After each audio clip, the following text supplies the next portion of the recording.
முதல் வரிசையில் இருக்கிற சகோதரிகள் இருந்து கடைசி வரிசையில் உட்கார்ந்து இருக்கிற சகோதரர் வரை உங்கள் குடும்பத்தில் உங்கள் இருப்பவர்களேயே யார் ஏழ்மையான குடும்பத்தில் பிறந்தவர் என்று நம்புகிறீர்களோ நினைக்கிறீர்களோ அவர்களை விட ஏழ்மையான குடும்பத்தில் பிறந்தவன் நான். படித்ததால் நீதிபதியாக இருக்கிறேன் என்பதற்கு சாட்சி சொல்வதற்காக நான் இங்கே வந்திருக்கேன். கோட்டமேட்டில் ஈஸ்வரன் கோயில் வீதியில பேச இதை பல இடத்தில் சொல்லி இருக்கிறேன், இருந்தாலும் சொல்றேன். கோட்டமேட்டில் ஈஸ்வரன் கோயில் வீதியில் இருக்கிற பிகே செட்டி வீதி கார்னரில் என் வீட்டில் 3 சென்ட் கூட இருக்காது அந்த இடம். அதுல 10 குடித்தனம் இருந்தது, அபார்ட்மெண்ட் இல்லை. இப்ப அரசாங்கம் எனக்கு கொடுத்திருக்கிற வீடு, நான் மாவட்ட நீதிபதியாக இருந்த வீடு 25 சென்ட்.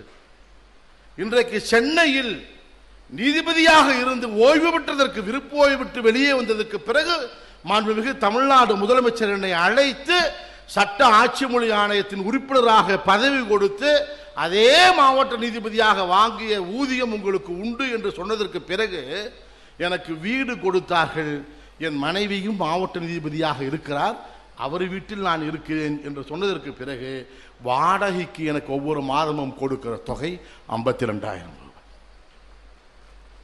ஆனால் நான் படிக்கிற போது 10 மணிக்கு என் வீட்டில் மெயின் ஆஃப் பண்ணி விடுவார்கள். ஒரே மெயின் தான் இருக்கும், ஆஃப் பண்ணிடுவாங்க.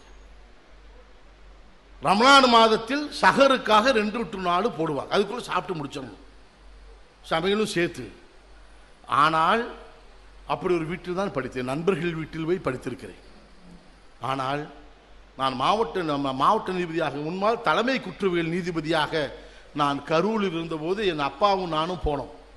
என் அப்பாவை அமர வைத்து விட்டு இந்த கவர்மெண்ட் காரில் லெஃப்ட் சைடு உட்கார வைப்பாங்க இல்லையா, லெஃப்ட் சைடு தான் டிரைவருக்கு ஆப்போசிஷன் தான் துண்டு போட்டிருப்பாங்க ஆபீசர் உட்கார. அந்த இடத்துல எங்கள் அத்தா உட்கார சொன்னேன்.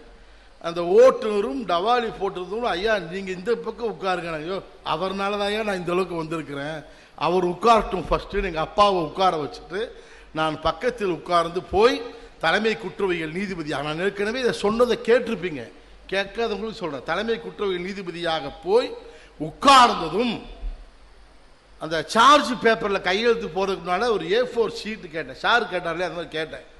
கேட்டுட்டு ஒரு கவிதை எழுத போனேன். எங்கள் அப்பா டே இப்பயுமாடானார். அதனால் நான் படிக்கிறப்ப கவிதை எழுதிட்டு இருந்தேன். என் பெயரை முகமது ஜியாவுதீன் என்று தெரிந்தவர்களை விட என் பெயரை தமிழினியன் என்று தெரிந்தவர்கள் தான் அதிகம், என்னோடு படிக்கிற நண்பர்கள். எங்கள் அப்பா கேட்டார், டே இப்பயுமா கவிதை எழுத போகிற, இவ்வளோ பேர் பார்க்க நிற்கிறாங்கடான்னு. இல்லைத்தா ஒரு கவிதை மட்டும் எழுதிக்கிறேன். என்ன எழுதுனேன் தெரியுமா? படிக்கிற போது வறுமையால் என் வீட்டில் விளக்கெரியாது 10 மணிக்கு.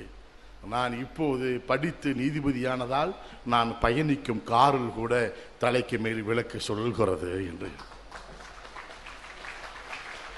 அப்ப இது எது தரும்? கல்வி தரும். சார் சொன்னார்ல, கல்வியும் ஒழுக்கமும் நம்பிக்கையும் தரும்.